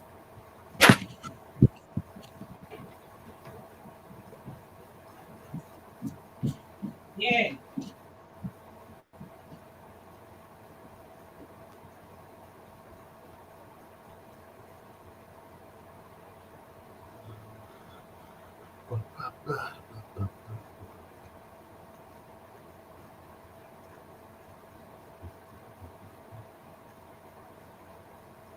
That's how some of those the five civilized tribes wind up helping Albert Pike in the Civil War. But see, nobody want to talk about that.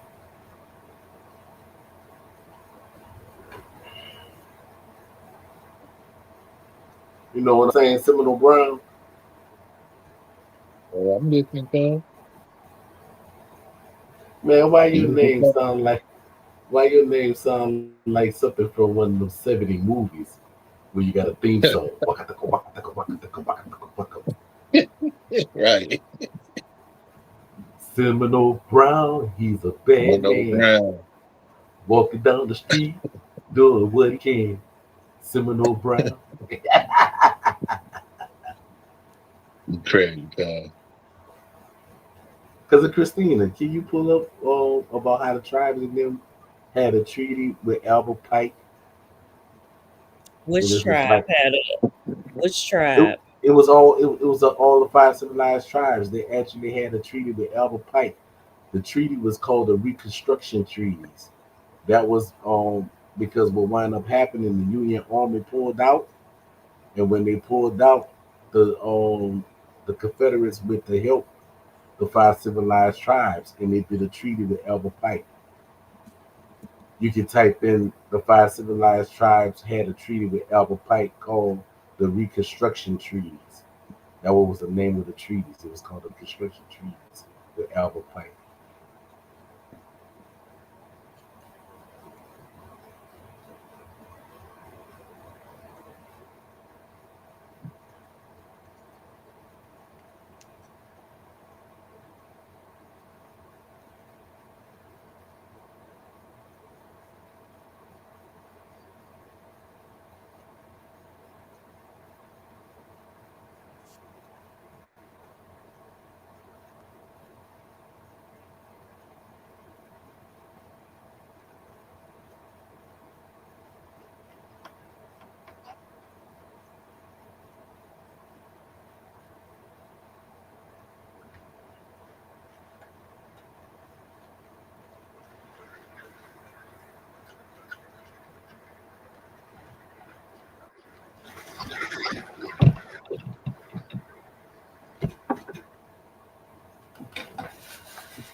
You see it, cuz?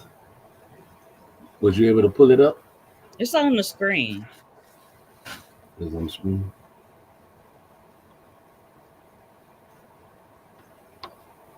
Yep.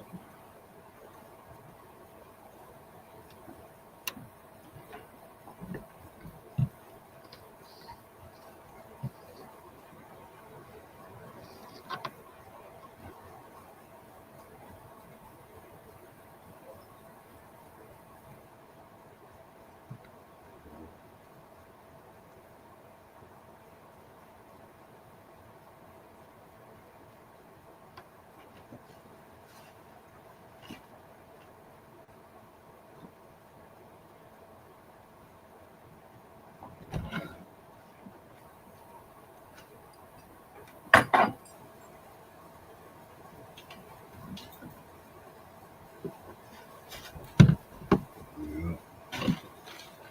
So y'all can see that right there, right?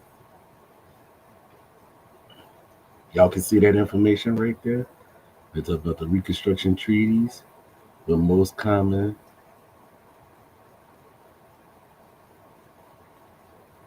So, you always hear people talking about the 1866 treaties, but you don't hear nobody talking about how it was done with Albert Pike first. You know,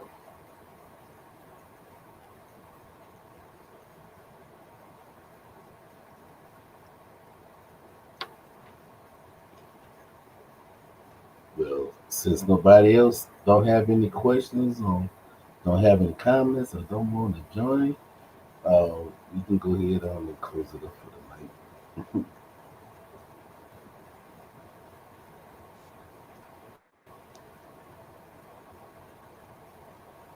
Thank you to everybody who tuned in. We appreciate y'all support our endeavors, support our merch. We appreciate y'all, and we will see y'all Sunday, 7:30 p.m. Central Standard. Peace. Peace. Mm.